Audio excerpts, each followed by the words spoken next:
Buenas tardes. Bueno, en primer lugar, felicitar a Héctor Garrido por su brillante trabajo y su magnífica exposición. Yo debo decir que conocía tu serie de fotografía fractal y me pareció en su día extraordinaria y ha sido un verdadero honor ya ponerte cara. Y debo añadir que si hay tres fotógrafos contemporáneos que me gustan o que me han marcado y me han hecho mucho pensar, uno es José Benito, otro ha sido Niall Benby, que estuvo por aquí, y tu obra también me parece, sobre todo esa dicotomía o dualidad entre fotografía basada en esos principios euclidianos o geométricos y esos principios o tendencias o corrientes fractales que me parecen muy interesantes.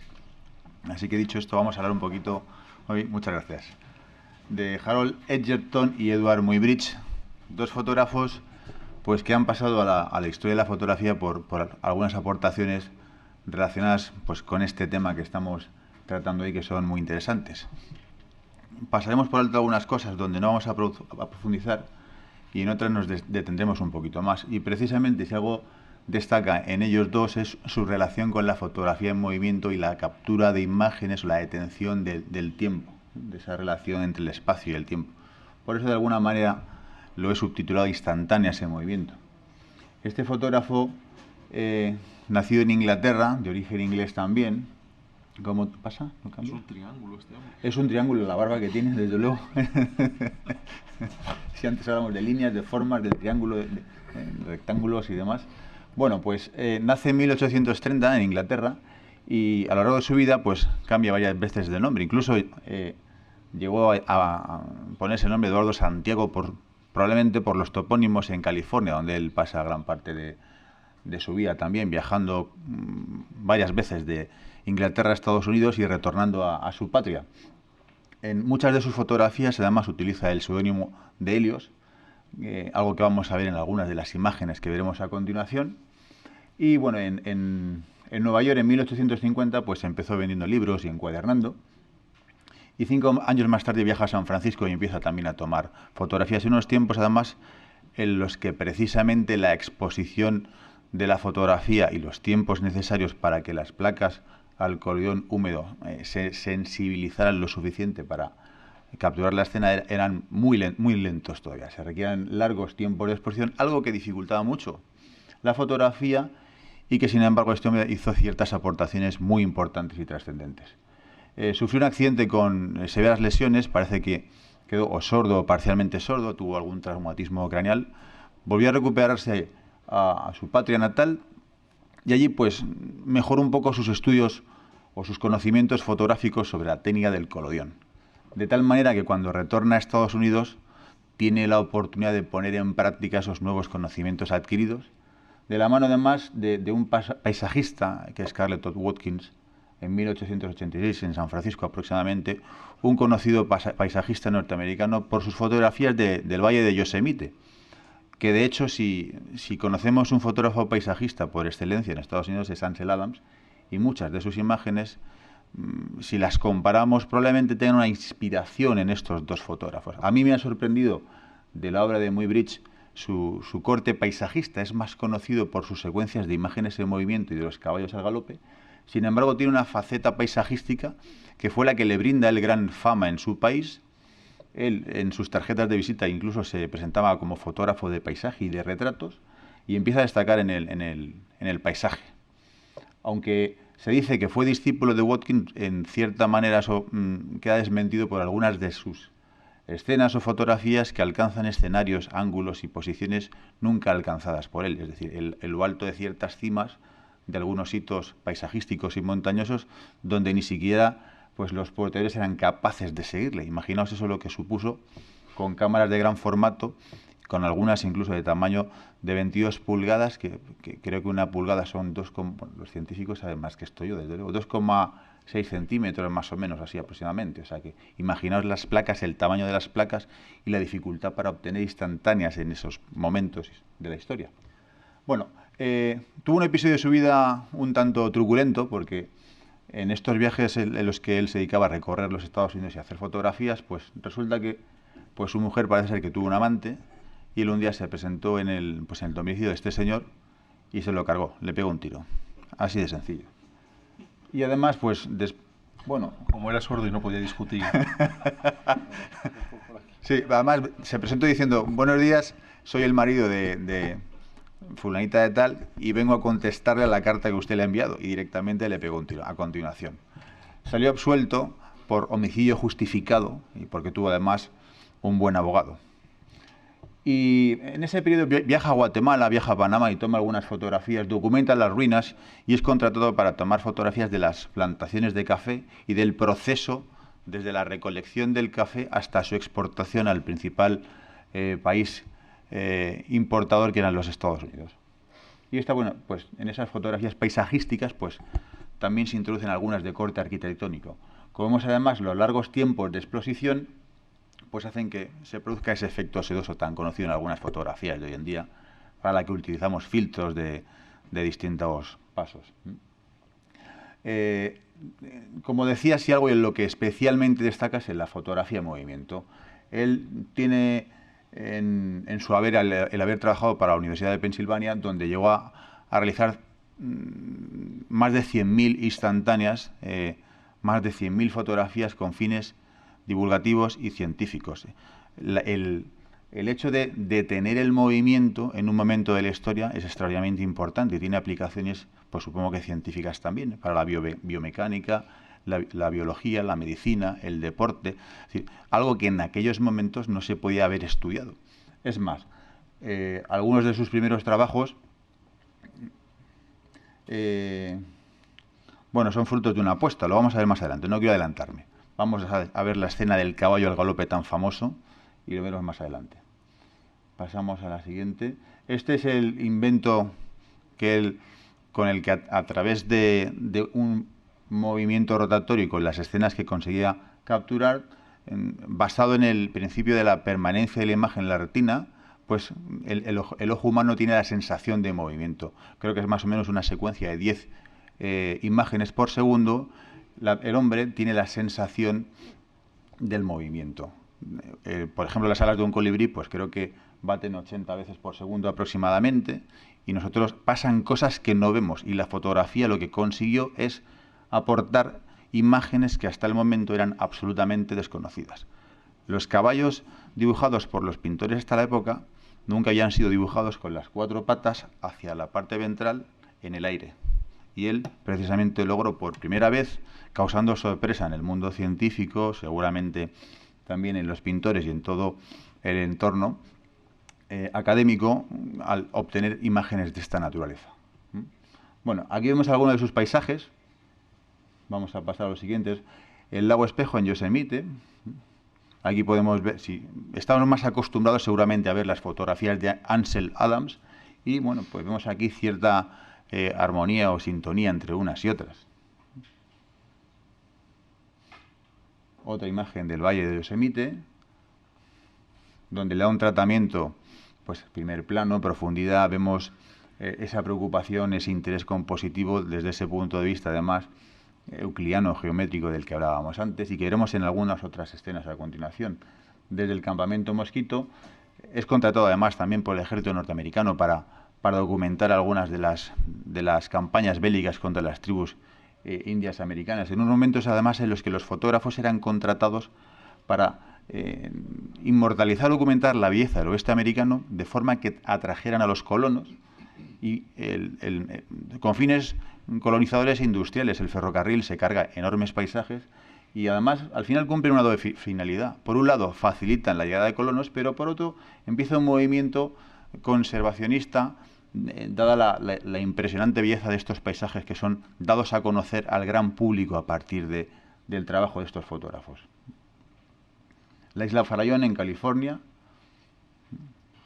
A mí esta foto, fijaos, los sujetos además en primer plano, cómo introducen la escala.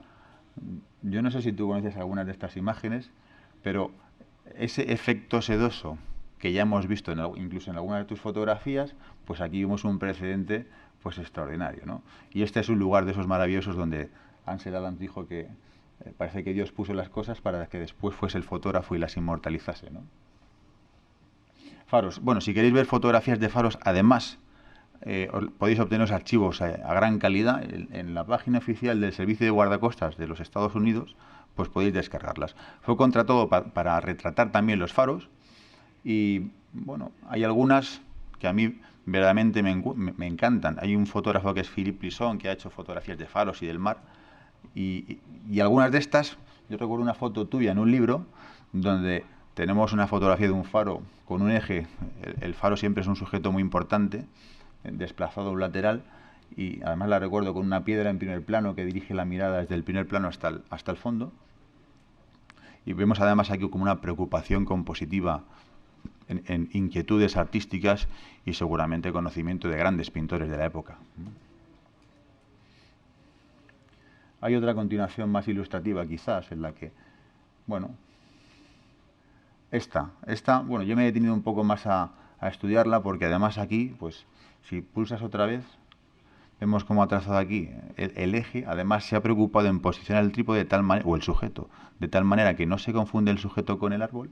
Vemos el eje, lo que Dondis llama el eje sentido, lo vemos aquí muy fielmente representado. Es decir, el hombre cuando abandona los árboles, aunque algunos todavía quizás permanecen en ellos, la bipedestación es algo muy importante en el desarrollo evolutivo del hombre. Y esa referencia espacial vertical, el hombre necesita el equilibrio. Y de hecho nuestra posición es vertical y el horizonte, ambos ejes forman esa alineación que se ha dado a llamar por Dondis el eje sentido, y vemos aquí perfectamente representado. Si pulsamos otra vez, vemos ahí los centros de interés y además con ese eje cómo forman pues un triángulo que nos ayuda a focalizar la atención y a centrar los distintos puntos de interés, con lo cual este hombre pues sabía lo que hacía. Y por último, ahí vemos pues cómo se lee una fotografía, algo en lo que también se habla y se lee mucho, y esa lectura de izquierda a derecha, el patrón de exploración ha situado ese tronco en primer plano, o se ha aprovechado, o ha seleccionado. Si seguimos un poco las ideas de algún otro fotógrafo, como era Emerson en 1889, el fotógrafo se limita a seleccionar lo que tiene delante de sí. En eso, y vemos que como pasa por el sujeto, recorre el árbol, podemos llegar hasta el faro y después continuar por la valla y hacemos un recorrido por toda la fotografía. También se dedicó a la fotografía panorámica y estereoscópica. Esta panorámica de San Francisco, bueno, se lo he puesto el fotograma de la derecha se corresponde con el primer negativo o la primera instantánea que veis en la fila superior a la izquierda. La podéis ver en esa dirección que he puesto ahí, porque es verdaderamente sorprendente el nivel de detalle y la calidad conseguida por el fotógrafo en esta serie, donde llama la atención además la absoluta quietud y tranquilidad aparente y las calles desiertas y vacías. Una ciudad fantasma prácticamente parece. Bueno, otra fotografía estereoscópica, Cabo Blanco.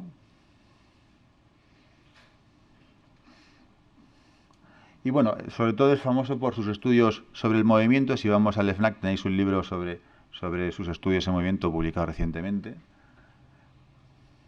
Y además en este caso, cuando ya trabaja para la universidad, veis que se sitúan los sujetos contra el fondo con una cuadrícula que permite, pues supongo que después, estudios anatómicos sobre el movimiento, etcétera, etcétera.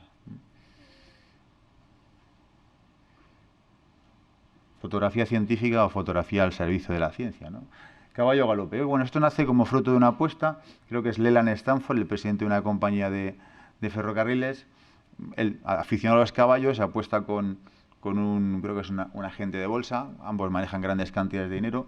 Y cómo demostrar si efectivamente los caballos en algún momento del galope tienen las cuatro patas en el aire, ¿no? Y si pasamos a la siguiente, pues vemos que es así. Efectivamente, esa es la secuencia. Y bueno, lo de la derecha es un GIF animado, es un archivo que aquí no se reproduce, que es extraño, pero veríamos, no, por lo visto no funciona. Si pasamos esas imágenes una continuación detrás, vemos efectivamente cómo el galope se consigue, lo que en definitiva es un precedente del cine. El cine inventado después. Además, Muybridge enseña estas imágenes a Thomas Alva Edison, que él inventó también otro precedente del cinematógrafo, que es el kinetoscopio, y pocos años después los hermanos Lumière pues darían vida al cinematógrafo tal y como conocemos hoy en día, y ha llegado en sucesivas evoluciones pues a al estado actual, ¿no? Si queréis más información, este es un lugar donde podéis ver fotografías, informaros sobre su obra, su trayectoria y, bueno, en definitiva, su vasto legado, ¿no? Y este es, bueno, pues en los últimos instantes de su vida, el señor de la barba triangular, otro fotógrafo longevo que vivió casi 80 años, ¿no? Pasamos a continuación a hablar rápidamente de Harold Egerton, el hombre que detuvo el tiempo, ¿no? Este hombre, pues también, desde luego, sin duda, fue muy prolífico, trabajó en muchísimas facetas, en muchos campos. Él fue ingeniero electrónico y desde pequeño sintió fascinación por las máquinas y los motores. De tal manera que tras graduarse, uno de sus primeros trabajos fue para General Motors. Es decir, imaginaros un ingeniero investigándolo, pues como pasa en la Fórmula 1, supongo, los defectos de fabricación y por qué se rompe un motor. ¿Por qué se rompe un motor? Pues se presentó allí con sus flashes estroboscópicos y al capturar instantáneas que tenían el movimiento, sincronizaba el tiempo de duración de la cámara con los motores, de tal manera que conseguía detener, pues cuando un eje estaba girando. Dígame usted qué máquina rota, qué máquina no funciona bien, qué motor tiene defectos o qué motor chirría. Y si un eje se desplaza, por ejemplo, en un rotor o lo que sea, pues él conseguía captar y mostrar a los ingenieros precisamente aquellos defectos que quedaban ocultos porque la visión humana, la vista humana, era incapaz de detectar hasta ese instante. De tal manera que sus contribuciones al servicio de la industria de otros campos fueron absolutamente extraordinarias. Además, fue muy cuidadoso como buen científico y documentó todos sus experimentos en una serie de cuadernos, los cuadernos de Doc, el doctor, como le llamaban pues sus amigos, ¿no? Doc. Aquí vemos algunos de sus cuadernos, donde condensan en 8.400 páginas pues sus actividades, sus investigaciones, con diagramas, anotaciones, fotografías, dibujos sobre sus experimentos. Este hombre, el flash estroboscópico, que es tan utilizado hoy en día también y que permite la detención del movimiento, por ejemplo, la fotografía de las alas de un colibrí o de un insecto, que bate, pues creo que a más de 100, un insecto supongo que a más de 100 aleteos por segundo, ¿no? Algunos menos. Bueno, pues gracias a esos flashes de tan corta intensidad y tan rápido, se utiliza el flash como obturador, como bien nos ha enseñado José Benito hoy en otras sesiones, y disparándolo en varias secuencias a lo largo del tiempo, él se llevaba pues a bailarinas, a deportistas al estudio y permitía hacer fotografías de este corte. Además, es curioso porque igual que Héctor o que el otro ilustre señor que nos acompaña de la universidad que hablaba antes también, ¿cómo se llama? Él no se consideraba un artista, no se consideraba un artista. Él decía que era un científico y que se ceñía a los hechos y que solo le importaban los hechos. Sin embargo, algunas de sus obras pasaron al MoMA y son consideradas obras de arte. Bueno, en el pequeño vídeo que vamos a la derecha es precisamente un experimento en el que demuestra el uso del flash estroboscópico. La iluminación ambiental es, como vemos, escasa o prácticamente nula, y con esos destellos lo que consigue es dar la sensación de que está deteniendo el tiempo esa gota que cae, ¿no? Y lo estamos viendo. In synchronism at exactly 60 times per second, then the drops will appear like they're standing still. 60.000, pero vamos a llevarnos algunas sorpresas más. Y fijaos, bueno, esto parece magia. The flashes of light are less than 100,000th of a second. 100,000, un civilado de segundo. Claro, esto, pues puestos en manos, agua al servicio de la ciencia, tiene enormes aplicaciones que escapan a la imaginación, supongo, de los legos en la materia, ¿no? Y el estudio del movimiento pues que aporta la secuencia del tenista, pues permitiría seguramente a un entrenador de tenis perfeccionar el movimiento, ver los defectos del tenista, ver por qué se producen lesiones en el codo, en el hombro, en la muñeca, en la rodilla, cómo mejorar el salto, cómo mejorar la potencia, algo que hoy es muy fácil, pero en aquel entonces era absolutamente novedoso. En este caso con dos chorros de dos fuentes diferentes y que parecen unirse por arte de magia en el centro, ¿no? Bueno, ahí no acaba la cosa. Pasamos, sigue. Yo creo que sí. Entendiendo que vivimos en una época de mediocridad. very thin Sí, sí, disc. pasa. A la siguiente. Bueno, fotografía a alta velocidad. ¿Y cuál puede ser el tiempo de exposición más alto o digamos, el fenómeno luminoso que puede provocar el hombre con un destello más potente y más difícil de capturar? Pues una explosión nuclear, la bomba atómica.